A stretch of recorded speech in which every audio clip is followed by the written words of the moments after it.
Hello, Davina here, and welcome to another tutorial from Useful Graphic Design Tutorials. In this tutorial, I'm going to take you through saving your images in Gimp. You may wonder, why do we have a tutorial on this? Surely it's fairly straightforward. Well, it is, but there are several formats to choose from. And I think it's quite important to know the difference, because you can waste a lot of time and get very frustrated thinking you've saved it in the right format and it turns out that you haven't.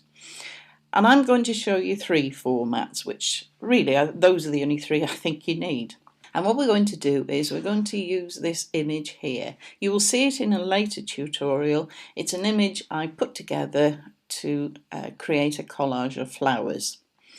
And on the right hand side you will see the layers that I've used to create, and if we click on those, that's what I started off with, and then I added those. And as I say, a later tutorial will show you exactly how to do that.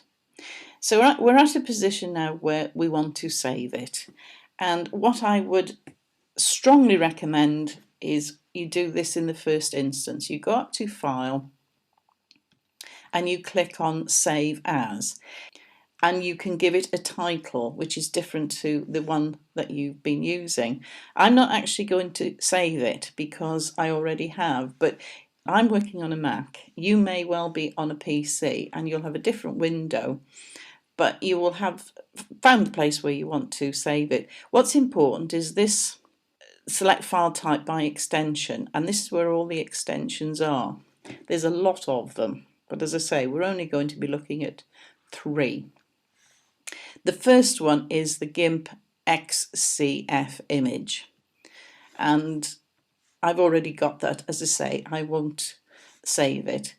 But what does XCF mean? Well, what it means is that Gimp will save everything, all your layers, all your transparencies. The transparency is that checkerboard there, so that if at a later time you want to come back and add something, take something away, change it, it's all there. When you're happy with your changes, you can then save and keep that title. That will be your master. But they are quite big files, and not every program will accept the ending XCF, so you're going to have to put it into something else. And there's two options: there's the JPEG and there's the PNG. For this instance, I would save it as a JPEG, and it would go up to File, Save As, keep the name, but then I'd go to Select File by Extension, click on that and come down to JPEG and click Save. You then get a box telling you that it's got to be exported because JPEG plugins can't handle the transparency. And what does that mean? I'll click Export. The highest quality, not so much for the web, but certainly for printing, and I would click Save, and it saved it. But what does that mean? It can't handle transparency. Well, any of the transparencies will be lost, and more importantly, it crunches everything down into one layer, so that if you wanted to come back and alter it, you couldn't do. That's why I suggest you keep the master copy as the XCF and then put a second one into a JPEG.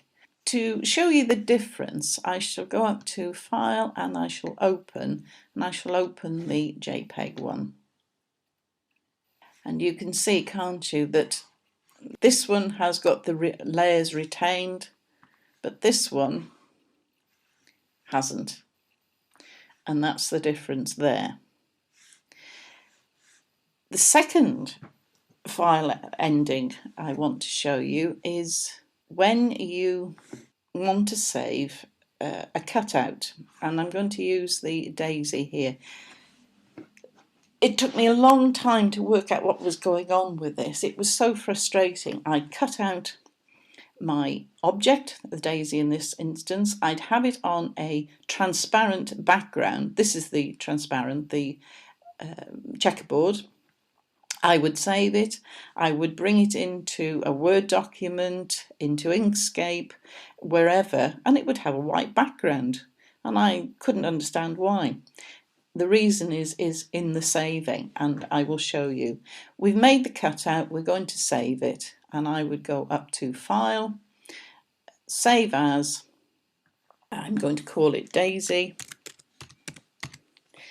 and I'm going to call it, I'm going to give it the PNG.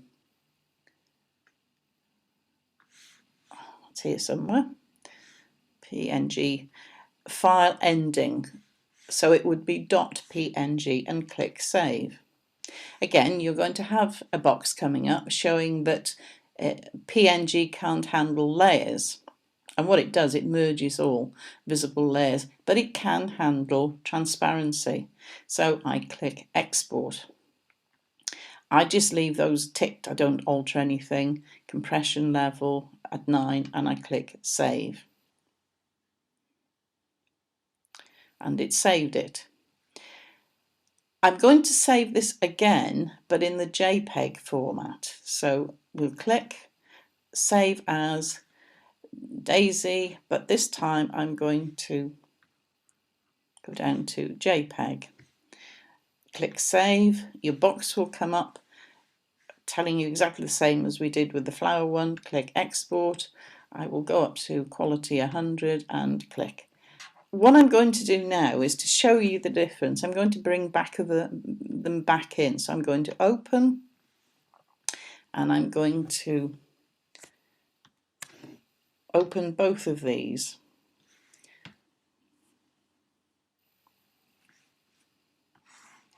And can you see the difference? This is the JPEG one.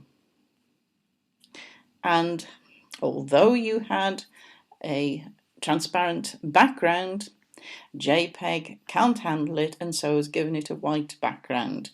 And if you wanted to put this into that picture, you would click on here, select all, I would copy visible, I would then go into here and edit, paste into new layer, and there's the white. Whereas with the PNG one, you can see it's .png there. Do the same thing. Select all, edit, copy visible, come up to here, edit, paste as new layer. It's there. It's obviously over the top of that, so just to move it, click on the Move tool and move it. And you can see the difference. And that's all I wanted to show you. If you have any comments, any queries, questions, whatever, come over to our page on Facebook. You'll see the details below. We'd love to hear from you, and we'd also love to see some of your work. So until the next tutorial, I'll say goodbye. Bye-bye.